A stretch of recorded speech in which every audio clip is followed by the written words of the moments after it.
আজ নবাব স্যার সলিমুল্লাহ খান বাহাদুরের ১৫৪তম জন্মবার্ষিকীতে আমরা তার পবিত্র মাজারে উপস্থিত হয়েছি।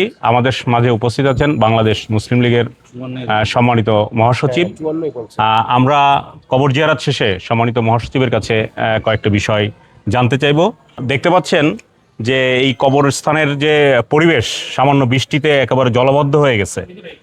ভারতবর্ষের এই অবিসংবাদিত মহান নেতার কবরে এই ধরনের পরিস্থিতি, আজকে দেখেন যারা রাষ্ট্র ক্ষমতায় আছে অথবা যারা রাষ্ট্র ক্ষমতা থেকে বিদায় নিয়েছেন তাদের কবরস্থান এ ধরনের পরিস্থিতি কিন্তু নেই। এটাকে আপনি কিভাবে বিবেচনা করেন? আপনাকে ধন্যবাদ। বিসমিল্লাহির রহমানির রহিম। নবাব স্যার সলিমুল্লাহ ইতিহাসের খরধর্মা পুরুষ। বাংলাদেশের আজকের যে রাজনীতি তার পূর্ব রাজনীতিতে ফিরে গেলে নবাব স্যার সলিমুল্লাহ ফাউন্ডার। নবাব স্যার সলিমুল্লাহর ফাউন্ডেশনে আজকে নানা প্রশ্ন আসছে। কায়েদে আজম মোহাম্মদ আলী জিন্নাহ সাহেবের সম্পর্কে প্রসঙ্গ আসে, ইকবালের প্রসঙ্গ আসে, শেরে বাংলায় ফজলুল হক সাহেবের প্রশ্ন আসে, মৌলানা আব্দুল হামিদ খান বাসানী সাহেবের প্রশ্ন আসে।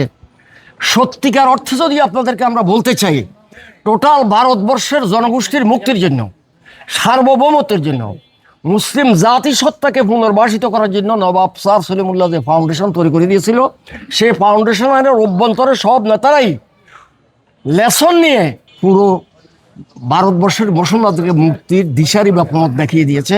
কাজে আমরা তার মাজারে আছি। ওনার জন্মবার্ষিকী ৫৪তম।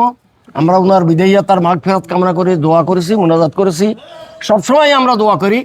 তবে আমরা জাতিরকে, দেশের নেতৃত্বে যারা আছে, আমরা তাদের প্রতি উদাত্ত আহ্বান রাখতে চাই।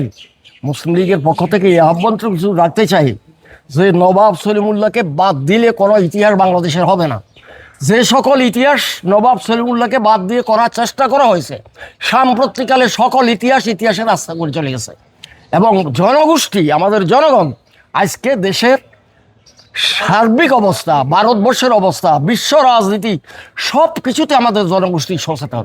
এই কারণের জন্য আমরা ফেসবুক খুললে বিভিন্ন জায়গায় লক্ষ লক্ষ পোস্ট দেখছি যে আমাদের অতীতকে স্মরণ করা হচ্ছে। বাস্তবতা ভুল যেখান থেকে আমাদের রেখে দেওয়া হয়েছিল আমাদের জাতিকে, সেখান থেকে জাতি পর্যায়ক্রমে উত্তরণ করছে, এটাই স্বাভাবিক।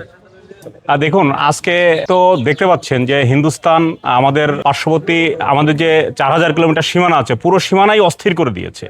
আবার দেশের ভিতরে আপনার আওয়ামী লীগ হইচই শুরু করে দিয়েছে এবং রাজনৈতিক অস্থিরতা তৈরি করছে।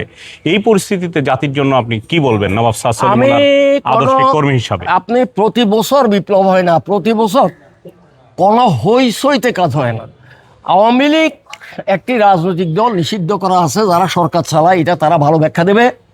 তবে এইটুকু ঠিক যে এই জনগণের টোটাল জনগোষ্ঠীর সামনে আওয়ামী লীগের টোটাল চেহারা উন্মোচিত হয়েছে, তাদের নেতৃবৃন্দের চেহারা উন্মোচিত হয়েছে, তাদের কার্যক্রম এবং সার্বভৌমত্ব দেশ সম্পর্কে তাদের যে সকল সিদ্ধান্তগুলো নিয়েছিল এগুলো জাতি ভালোভাবে অবহিত আছে। আমাদের সমস্ত ব্যাংক, বিমা, শিল্প, কলকারখানা লুটপাটের জন্য এই দায়িত্বটা আওয়ামী লীগকে নিতে হবে, এই অবস্থা আমাদের কোনো সময় ছিল না।